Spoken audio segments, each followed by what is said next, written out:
Guys आज की video में हम बात करने वाले हैं कुड हैव। लास्ट वीडियो में हमने जो पढ़ा था वो पढ़ा था कुड। कुड का मतलब क्या होता है जब हम पास्ट में एबिलिटी की बात करते हैं। बट आज हम जो टॉपिक लेकर आए हैं वो है कुड हैव। जी हाँ दोस्तों, जैसे कि आप देख रहे हैं यहाँ पर लिखा है कुड हैव। तो कुड हैव हम दो कंडीशन में यूज करेंगे जब हमारे पास में दो अलग अलग तरह की सिचुएशन होंगी।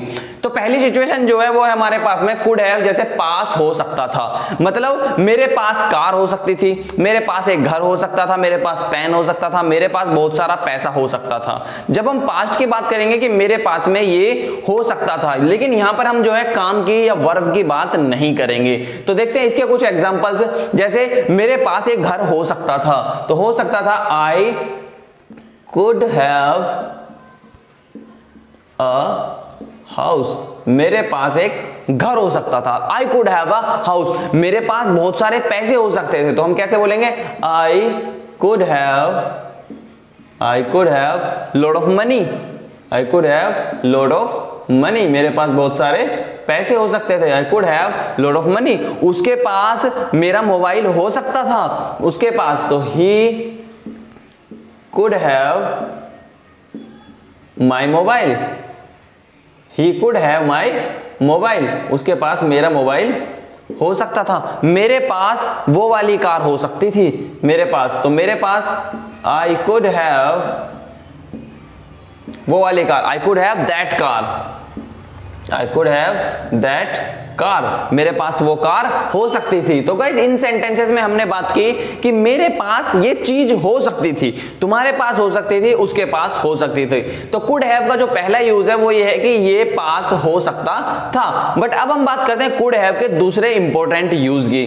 दूसरे में हमने देखा सकता था, ठीक है। सकता था का कॉन्सेप्ट जो है वो हमने यहां पर लिखा है कि पॉसिबिलिटी या फिर हाइपोथेटिकल कंडीशन में ही हम यूज करेंगे। अब ये होता क्या है, जैसे बहुत सारे काम ऐसे क्या होते हैं कि मैं ये काम कर सकता था, लेकिन यहां पर दो सेंस निकलते हैं। दो सेंस कैसे, एक तो निकलता है कि पावर की बात, यार मैं तो कार चला सकता था, मतलब पावर की बात हो रही है। दूसरे सेंस में क्या बोल रहे हैं, मैं कार चला सकता था लेकिन अभी उस टाइम पर मेरा मूड नहीं था, इसीलिए मैंने कार चलाई नहीं। मतलब कुछ ना कुछ पीछे एक सिचुएशन है, तभी मैं बोलूंगा मैं कार चला सकता था लेकिन मैंने नहीं चलाई। तो यहां पर मैं एबिलिटी की बात नहीं कर रहा हूं, यहां पर मैं एक सिचुएशन की बात कर रहा हूं। तो जब भी हम एक हाइपोथेटिकल सिचुएशन की या फिर किसी ऐसी सिचुएशन की बात करेंगे तब गाइस हम यूज करेंगे कुड हैव। देखते हैं कुछ एग्जांपल्स। जैसे मैं कोई भी काम है कर सकता था, मैं वहां जा सकता था लेकिन मैं जानबूझकर नहीं गया, तो मैं वहां जा सकता था, उसके लिए हम कैसे बोलेंगे आई कुड हैव। जी हाँ दोस्तों, आई कुड हैव। तो यहां पर मैंने क्या यूज किया, आई कुड हैव। अब आपको एक चीज मैं बता देता हूं कि इस कुड हैव के साथ में हम हमेशा वर्ब की थर्ड फॉर्म यूज करेंगे। जी हां दोस्तों, इस वाले कुड हैव के साथ में हमेशा हम वर्ब की थर्ड फॉर्म का ही यूज करेंगे। तो आई कुड हैव, मैं वहां जा सकता था, I could have gone there. मैं वहां जा सकता था, I could have gone there. मैं ये घर खरीद सकता था, मैं ये कार खरीद सकता था, तो जब मैं ये घर खरीद सकता था, मैं ये घर खरीद सकता था। I could have purchased. तो आई कुड हैव परचेज्ड ये घर, दिस हाउस। मैं ये घर खरीद सकता था।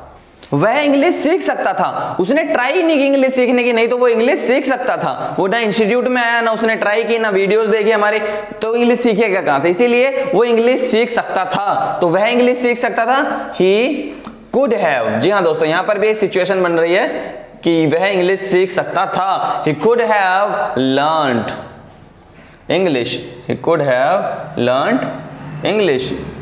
वह इंग्लिश सीख सकता था। तुम नया मोबाइल खरीद सकते थे, तुम्हारे पास पैसे थे लेकिन फिर भी तुमने नहीं खरीदा, तो तुम नया मोबाइल खरीद सकते थे। तो यू कुड हैव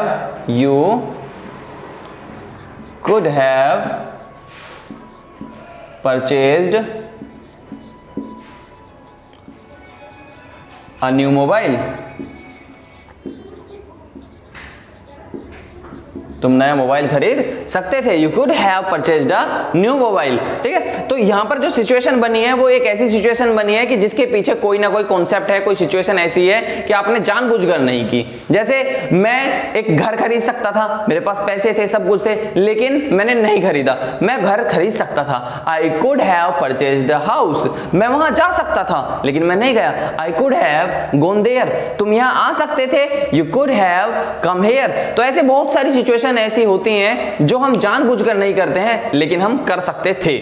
तो गाइस ऐसी सिचुएशन में भी हम कुड हैव का ही यूज करेंगे। वहां पर आप कंफ्यूज नहीं होना कि हम कुड लगाएं या कुड हैव लगाएं, क्योंकि कुड की अगर हम बात करेंगे तो कुड सिर्फ पास्ट में एबिलिटी के लिए यूज होगा, लेकिन पॉसिबिलिटी की या फिर किसी सिचुएशन की बात करेंगे कि वो काम मैं कर सकता था लेकिन जानबूझकर नहीं किया, तो वहां पर मैं हमेशा कुड हैव यूज करूंगा और कुड हैव के साथ हमेशा वर्ब की थर्ड फॉर्म का ही यूज करूंगा।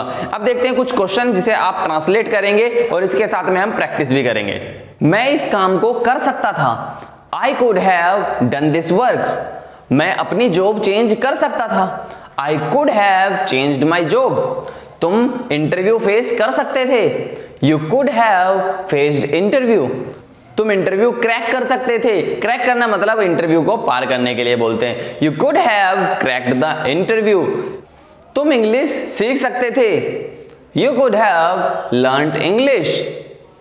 हम इंग्लिश में बात कर सकते थे, We could have talked in English। हम कल पार्क चल सकते थे, We could have gone to park yesterday। तुम मेरा मोबाइल यूज कर सकते थे, You could have used my mobile। तो गाइज ये जो सिचुएशन है उसमें सिर्फ कोई ना कोई कंडीशन होगी तभी हम कुड हैव वर्ब थर्ड लगाएंगे, लेकिन यहां पर जब आपके पास में कोई भी काम मतलब कोई भी चीज पास हो सकती थी तो आप डायरेक्टली कुड हैव यूज कर सकते हैं। आई होप कि इस वीडियो के थ्रू आपको ये दोनों सिचुएशन समझ में आई होंगी। अगर वीडियो से कुछ भी नया सीखने को मिला है और वीडियो अच्छी लगी है तो एक लाइक जरूर दीजिए, और गाइज अगर आप नए हैं अभी तक चैनल को सब्सक्राइब नहीं किया है तो जल्दी से सब्सक्राइब कर लीजिए और बेल आइकन जरूर दबा दीजिए, क्योंकि ऐसी नई नई इंग्लिश की वीडियो आपके पास तक पहुंच जाए। चलिए दोस्तों, मिलते हैं नेक्स्ट वीडियो में।